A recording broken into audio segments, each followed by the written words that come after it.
Have you ever, just imagined yourself kicking back, maybe popcorn in hand, watching your favorite English movie or TV show, Hmm. and actually understanding every single word without needing those subtitles down at the bottom? Yeah, that's the dream for so many learners, isn't it? It really is. But for most people, it just feels like this impossible task. You try, maybe, but find yourself just reading, not really watching or listening. It can be, well, super frustrating. Oh, absolutely. It's a very common frustration. And that's exactly why today we're going to dive into this really insightful guide. It's called How to Understand English Movies Without Subtitles, Step by Step. Okay. And it's aimed right at English learners around the A2, maybe B1 level. Yeah. What's great is that it's not just, random tips. It's a proper blueprint. Oh, blueprint. Yeah. A clear, structured plan. It outlines a really strategic way forward, not just what you should do, but how to do it, step by step, to reach that goal. Exactly. So this guide is saying there's a specific way to train your ear, train your brain, and maybe it's not what we'd naturally think works best. So our mission here is to unpack these steps, look at the logic behind them, and figure out why this method seems to be so effective. Okay, let's unpack this. All right, so first off, it sounds a bit weird, doesn't it? The guide claims subtitles, the very thing that seems to help, can actually hold you back. Yeah, it seems counterintuitive. How does that work? Yeah. How can something that helps you understand become a barrier? Well, this is where it gets really interesting. The guide points out a fundamental issue. When you constantly rely on subtitles, especially subtitles in your own language, Right. your brain kind of cheats. It finds the easy way out and bypasses the really crucial job of processing the sound, the auditory information. Okay, so you're reading, not listening. Precisely. It's like, imagine trying to learn to walk but always holding onto something really sturdy. You get where you're going, sure, but your legs don't get stronger. Makes sense. Subtitles stop your brain from building that essential listening muscle. You get dependent on reading them. And that dependency, well, it stops you from developing the skills you actually need to understand real, natural spoken English. It becomes a barrier, not a bridge. Okay, that makes a lot of sense. You're basically teaching your brain not to listen properly. So if we want to break that habit, what's the very first step the guide suggests? Where do we start? It introduces something called a layered viewing approach. And the first instruction is pretty straightforward. Watch with your language, then with English subtitles, then with none at all. Okay, layered. So native language first, then English, then nothing. What's the thinking behind that specific order? The sequence is really deliberate. First, you watch a short bit, maybe just a few minutes, with subtitles in your native language. This first watch is just about understanding this story. So you get the context. Exactly. What's happening? Who are the characters? What's the basic situation? You take away the stress of trying to understand the English and the plot at the same time. Oh, that must be a relief. Knowing what's happening probably frees up a lot of mental energy. It really does. Knowing the plot means you can focus. So then, you rewatch that same little clip, but this time with English subtitles turned on. Okay, second layer. Right. And this layer helps you connect the sounds you're hearing with the actual words written down. You see the spelling, you start to notice pronunciation patterns. It's that bridge between sound and text. I see. Connecting the dots. And then the final step, the main goal, you watch it again, same clip. But this time, no subtitles, zero. Wow, okay. Cold turkey. Well, sort of. Yeah. By now, your brain has the context from the first watch, and it started mapping sounds to words from the second watch. So now it's pushed to rely only on what it hears in the context it already knows. Okay. It's like gradually taking away the training wheels. It's a core idea in learning any complex skill, really. A gentle push towards doing it on your own. I like that idea of gradual support removal. Feels much less scary, more doable. Okay, so the guide also talks about using short clips, 1 to 2 minutes. Repeat, shadow. Why the short clips? And what's shadowing all about? I've heard that term, but maybe not everyone gets how powerful it is. Right. The short clips, like just 1 or 2 minutes, are absolutely key. Trying to process a whole movie or even a long scene in a new language, especially when it's spoken fast, it's too much. Cognitive overload. Yeah, overwhelming. Exactly. Short clips make it manageable. You can really focus your attention. And then repetition. Watching that same short clip again and again helps solidify things. Your brain picks up more each time, maybe nuances in pronunciation or the rhythm, things you missed the first time. Like listening closely to a piece of music. Precisely. And then there's shadowing. Right, shadowing. How does that build the listening muscle? Shadowing is super active. It means you repeat what you hear, either at the same time as the speaker or immediately after. You try to copy everything, the sounds, the melody of the voice, the rhythm, even the speed. So you're like an echo. Exactly. Yeah. You're literally echoing the speaker. And it's powerful because it directly connects listening and speaking. Yeah. Your brain isn't just passively taking info in, it's actively telling your mouth how to make those same sounds. Ah, interesting. It's physical too. Very much so. It's like how we learn complex movements through imitation and practice. You're building muscle memory for the sounds and the flow of English, ear and mouth working together. Okay, so building recognition and production.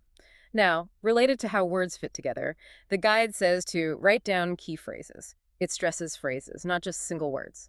Why is that so important? Isn't learning words the point? Ah, this is such a good point. And it's Yeah. often a real aha moment for learners. Traditionally we learn vocabulary from lists, right? Single words, single definitions. Yeah, flashcards and stuff. But real natural language isn't just single words strung together. It's full of common pairings. Collocations is the technical term, and idioms, and chunks of words that just go together. Like make sense or kick back. Exactly. When you write down whole phrases, you're learning words in their natural environment. You see how they partner up, how they sound together in a real sentence. It helps you understand the flow better, and crucially, it helps you sound more natural when you speak, too. Because you're learning chunks natives use. Precisely. You start to internalize the patterns, not just isolated dictionary entries. It's about how language actually works in action. That feels like a much more practical way to learn vocab for actual conversation. Okay, now for the big one. The thing that often terrifies learners. Understand slang and fast speech. Oh man, I remember trying to watch certain shows early on. Yeah. It felt impossible. How does the guide suggest we tackle that? Right. It can feel like listening to a different language sometimes. The guide's take is interesting. It suggests this isn't really a separate problem you attack directly, like with a slang dictionary for every scene. Oh, so what then? It's more of a natural result of doing the other steps consistently. Think about it. You're repeatedly listening to short clips of authentic speech. You're shadowing. Over time, this trains your ear. Your ear starts to get used to the natural rhythm, the way words connect and sometimes get squished together in fast speech, the common sound patterns. Even if you don't know every single slang word, your brain starts to recognize the overall flow. Ah, so it's about tuning your ear to the music of the language, not just the individual notes. That's a great way to put it. It's adaptation through exposure. Your brain gets better at predicting and filling in the gaps because it's heard similar patterns hundreds of times through that repetition and shadowing practice. It's less about memorizing every term, more about developing an intuitive feel for how the language sounds when spoken naturally and quickly. Okay, so consistent practice with the earlier steps naturally builds that skill. That leads nicely into the final specific step mentioned. Watch with a goal, intonation, emotion, etc. What does that actually mean, to watch with a specific goal beyond just understanding? This step is about shifting from just passively trying to absorb everything to actively analyzing one specific thing. It makes viewing much more focused. Like being a detective. Kind of. So instead of just trying to follow the plot or catch all the words in a clip, you give yourself a mission. For this one viewing of this 1-minute clip, maybe your only goal is to listen to the intonation. How the voice goes up and down. Exactly. How does their pitch change? Where's the stress? How does that change the meaning or the feeling? Or, for the next repeat viewing, maybe your goal is to focus only on the emotion. How do you know the character is angry or sad or happy, even if you don't catch every word? Ah, so looking at facial expressions, body language, tone of voice. Precisely. You're dissecting these layers of communication that go beyond just the dictionary meaning of the words. So you're decoding the hidden messages, in a way. You really are. Understanding intonation, for example, is huge for grasping unspoken meaning, sarcasm, politeness, all those nuances. It pushes you to be a more active, analytical viewer and listener. And it makes you think, doesn't it? How could we make all our watching and listening more purposeful? That's a really powerful shift in perspective. Now, there's one more really important piece of advice in this guide, something I think every learner needs plastered on their wall. Don't worry if you don't understand everything. Why is this message so critical? Oh, it's absolutely fundamental because language learning isn't neat and tidy. It's messy. It takes time, and you won't suddenly understand everything overnight. Yeah. It's a process of Gradual adaptation. Adaptation. Yeah, your brain is incredibly flexible. It's plastic. It can build new pathways, figure out patterns, often without you even realizing it. If you just keep exposing it consistently to English, even if you only understand bits and pieces at first, Hmm. over time, it will start to make sense of it all.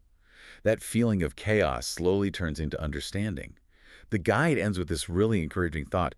Your brain will adapt if you keep going. Keep going. Persistence. Exactly. Ah, It emphasizes trusting that process, being patient with yourself, yeah. and just sticking with it, even when it feels hard or slow. That consistent effort, even if it feels small each day, is what leads to mastery in the end.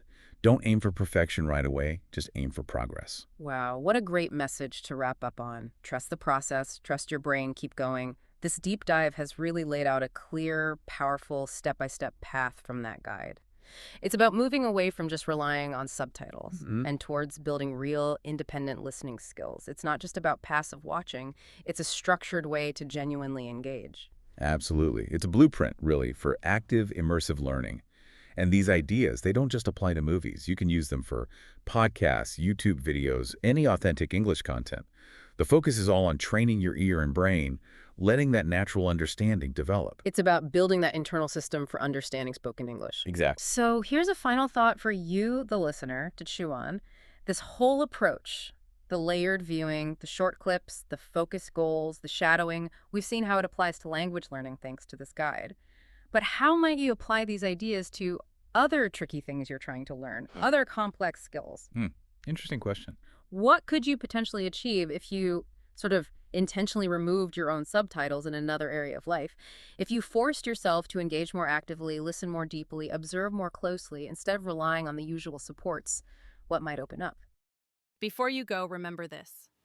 Every word you learn makes you stronger. If you enjoyed this video, please subscribe to my channel. You'll find more lessons, more stories, and more English practice to help you feel confident in any situation. Don't forget to like this video and share it with someone who might need it. Let's keep learning together. See you in the next lesson.